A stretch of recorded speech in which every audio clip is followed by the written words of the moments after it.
Assalamu alaikum viewers. Today we will discuss On His Blindness, one of the most famous poem written by John Milton. It is a sonnet. It is also called Sonnet 19. On His Blindness. In this poem, we will discuss writer's introduction, story introduction, then themes, explanation, subject, language, and then finally we will go to conclusion. We directly go to the writer's introduction now. Who is the writer of the sonnet On His Blindness? On His Blindness is a sonnet written by John Milton. John Milton was the late Renaissance poet. He was a Puritan who believed in the authority of the Bible. John Milton often been regarded as the greatest poet of his time. John Milton ने work किया है 1625 to 1675 के दरमियान. अपने time के greatest poet थे. Shakespeare के बाद वही अपने टाइम एज के दरमियान जो है फेमस पोइट थे. और जो है इनकी एज को प्यूरिटन एज या एज ऑफ मिल्टन भी बोला जाता है. और इनकी जो है फेमस एपिक है पैराडाइज लॉस्ट. और इनकी फेमस सोनेट है ऑन हिज ब्लाइंडनेस. ठीक है, ऑन हिज ब्लाइंडनेस इन्होंने कब लिखी थी? जब ये ब्लाइंड हो चुके थे 1652 में. कुछ लोगों का कहना है कि ये उनकी डॉटर ने लिखी है. इन्होंने सिर्फ जो है स्पीक किया है स्टोरी के दौरान. नेक्स्ट जॉन मिल्टन पोइम है ऑन हिज ब्लाइंडनेस. ये है ऑटोबायोग्राफिकल पोइम. ऑटोबायोग्राफिकल पोइम किसे कहते हैं? ऑटोबायोग्राफिकल पोइम कोई भी ऐसी पोइम, कोई भी ऐसी स्टोरी जो राइटर्स अपने बारे में लिखे, जिसमें अपने आप को, अपनी फीलिंग्स को एक्सप्लेन करे, इसको कहते हैं autobiographical poem. Then introduction to sonnet. Sonnet होती क्या है? Sonnet is introduction. हम बेसिक सोनेट्स का भी करेंगे इसमें कि सोनेट क्या होती हैं. सारी सोनेट्स कितनी उनमें लाइंस होती हैं, राइम स्कीम या पेंटामीटर कौन सा होता है इनमें, ये सब कुछ. ठीक है, और साथ ही ये करेंगे इसके लिहाज से, ऑन हिज ब्लाइंडनेस के लिहाज से. A sonnet is generally structured in the 14 lines poem. It was firstly developed by Italian poet. ठीक है, in the early 13th century.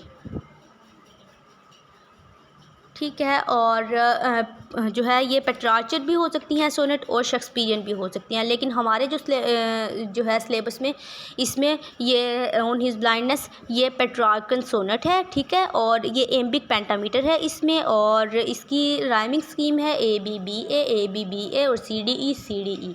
ठीक है, यहाँ तक क्लियर हो गया है. और ये कब हमने जो है पब्लिश हुई थी? 1652 में ये पब्लिश हुई थी. और जो है किस वक्त हुई थी? जब ये जो है जॉन मिल्टन राइटर ब्लाइंड हो चुके थे. नेक्स्ट हम जाएंगे इसके सब्जेक्ट की तरफ कि इस पोइम का सब्जेक्ट क्या है. Subject of the poem. Subject of the poem is God and man. The poem is basically about the relation between God and man. जब हम इस पोइम को पढ़ते हैं तो हमारे जहन में सबसे पहले यही चीज़ आती है कि ये कैसे गॉड और मैन के रिलेशनशिप को स्टडी कर रही है और कैसे इसको कवर कर रही है. तो कैसे कर रही है, आए हम सीखते हैं. इसमें यही दिखाया गया है कि गॉड ने हमें किस कदर ब्लेसिंग्स दी हुई हैं. हमें as a human being create किया, ये भी गॉड की बहुत बड़ी ब्लेसिंग है. वो चाहते तो हमें कोई भी एनिमल के तौर पे, बर्ड के तौर पे भी क्रिएट कर सकते थे, लेकिन उन्होंने हमें ह्यूमन क्रिएट किया, ये भी उसकी ब्लेसिंग है. हम बोल सकते हैं ब्लेसिंग है, हम देख सकते हैं ब्लेसिंग है, हम सुन सकते हैं, हम चख सकते हैं, हम जो भी कर सकते हैं, ये उसकी ब्लेसिंग है. अगर वो हमें ना देते तो हमारे पास ये चीज़ें नहीं होनी थी. और अगर वो अब भी छीन लें तो हमारे पास नहीं होंगी. ठीक है, इसमें इस लिहाज से गॉड और मैन के सब्जेक्ट को वाज़ेह किया गया है. बाकी आपको नोट्स में क्लियर हो जाएगा.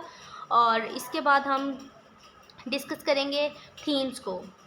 मेन थीम्स पेसिमिज़म है, एक्सेप्टनेस है, और जो है मुख्तलिफ थीम्स इसमें दिखाए गए हैं, जिनमें से इम्पोर्टेंट मैं आपको दिखाती हूँ और साथ साथ जो है एक्सप्लेन भी करती जाऊँगी. आप देख लीजिएगा. गॉड्स ब्लेसिंग है, पेसिमिज़म है और डेथ है, एक्सेप्टनेस है, पेशेंस है, और जो है इसके अलावा भी बहुत ज़्यादा थीम्स है. मैं साथ साथ आपको डिस्कस करती जा रही हूँ. पेसिमिज़म किस तरह से है? पेसिमिस्ट होता है a person who finds no anything in anything. ठीक है, and no nothing in anything. ठीक है, जो किसी भी चीज़ में कुछ भी अच्छा है जिस बंदे को नज़र नहीं आती, उसे क्या कहते हैं? पेसिमिस्ट.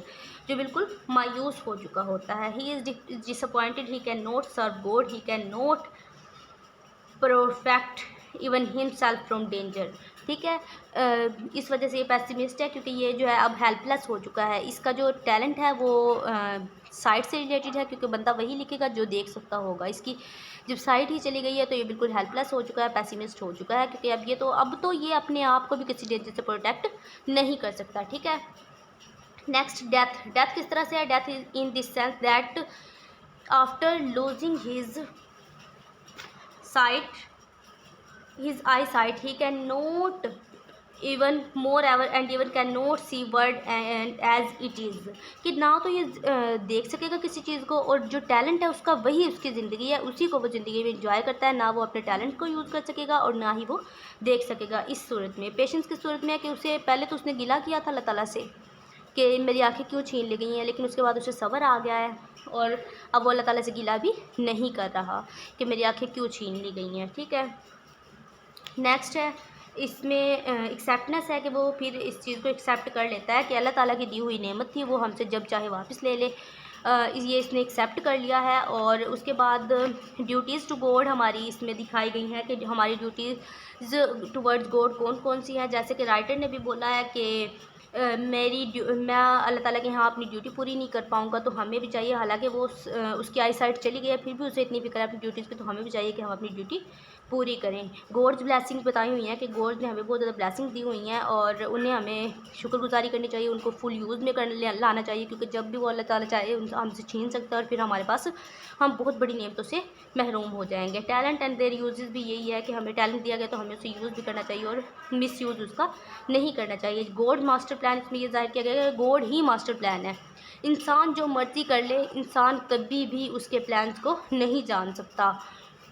ठीक है, और बाकी इसमें यही सारी चीज़ें दिखाई गई हैं। लॉस ऑफ ह्यूमन प्रियलिटी क्या होती है? अगर किसी चीज़ को खो ले अल्लाह ताला छीन ले किसी इंसान से तो वो कुछ भी नहीं कर सकता, वो बिल्कुल हेल्पलेस हो जाता है। ठीक है, और उसके बाद जो है इसमें एक्सप्लेनेशन आपको मैं थोड़ी सी बता देती हूँ, बाकी नोट्स में आपको कवर करवाऊँगी इंशाल्लाह। और लैंग्वेज पहले देख लेते हैं। लैंग्वेज जो यूज़ हुई है वो बहुत सिंपल है और ऐसी लैंग्वेज है जिसको कोई भी ईज़िली समझ सकता है, कोई भी अंडरस्टैंड कर सकता है। कोई डिफ़िकल्ट लैंग्वेज इसमें यूज़ नहीं की राइटर ने। ठीक है, और ताकि वो जो कहना चाह रहा है ना, इस वजह से डिफ़िकल्ट वर्डिंग यूज़ नहीं की ताकि जो राइटर कहना चाह रहा है वो हर बंदा उसके दर्द को समझ सके, कोई उसके दर्द से नावाकिफ़ ना रह जाए। लैंग्वेज ये है और इसकी एक्सप्लेनेशन में ये है कि राइटर अंधा हो चुका है और उसके पास था लिखने का टैलेंट, तो वो बड़ा परेशान है कि मेरे पास तो टैलेंट ही ऐसा है कि जो आई साइट के बगैर उसका कुछ भी नहीं हो सकता। फिर वो नेक्स्ट पैराग्राफ में उससे पूछता है कि अल्लाह ताला मुझसे नाराज़ तो नहीं होंगे? क्या अल्लाह ताला मुझसे अब भी वही एक्सपेक्ट करते हैं जो कि वो एक नॉर्मल इंसान से जिसके पास को हर ब्लेसिंग होती है, अल्लाह ताला की सारी नेमतें होती हैं, उनसे एक्सपेक्ट करते हैं। फिर उसकी सेल्फ ही उसे जवाब देती है, पर्सोनिफाइड किया गया इसको कि अल्लाह ताला को किसी की कोई खिदमत करने की ज़रूरत नहीं है, किसी सर्विसेज की ज़रूरत नहीं है, वो अपना निज़ाम खुद ही चला सकता है। इस तरह से फिर वो मतलब खुश हो जाता है, अल्लाह ताला की जो है रज़ा में राज़ी हो जाता है और अपना काम वहाँ से ही स्टार्ट कर देता है। तो ये थी सारी पोइम और मैंने आपको सारे थीम्स भी करवा दिए हैं, एक्सप्लेनेशन भी, स्टोरी का इंट्रोडक्शन, राइटर का इंट्रोडक्शन, सब्जेक्ट, लैंग्वेज, कंक्लूजन। अब आपने क्या करना है, डिस्क्रिप्शन देखनी है। डिस्क्रिप्शन में जो है पर्सनल नंबर भी होगा, उस नंबर पे आप मैसेज करके नोट्स भी ले सकते हैं और साथ में चैनल को लाइक, सब्सक्राइब और शेयर करना नहीं भूलिएगा और कमेंट बॉक्स में कमेंट करना तो बिल्कुल भी नहीं भूलिएगा। आपको कोई भी कन्फ्यूजन है कमेंट बॉक्स में आए, या कमेंट लाजमी करने हैं, लाइक भी लाजमी करना है, चैनल को सब्सक्राइब भी लाजमी करना है, शेयर भी लाजमी करना है। और जो डिस्क्रिप्शन में मज़ीद कन्फ्यूजन को दूर करने के लिए डिस्क्रिप्शन में दिए गए नंबर पर व्हाट्सएप करें। थैंक यू सो मच, जज़ाकिल्लाह, अल्लाह हाफिज़। मिलते हैं नेक्स्ट वीडियो में।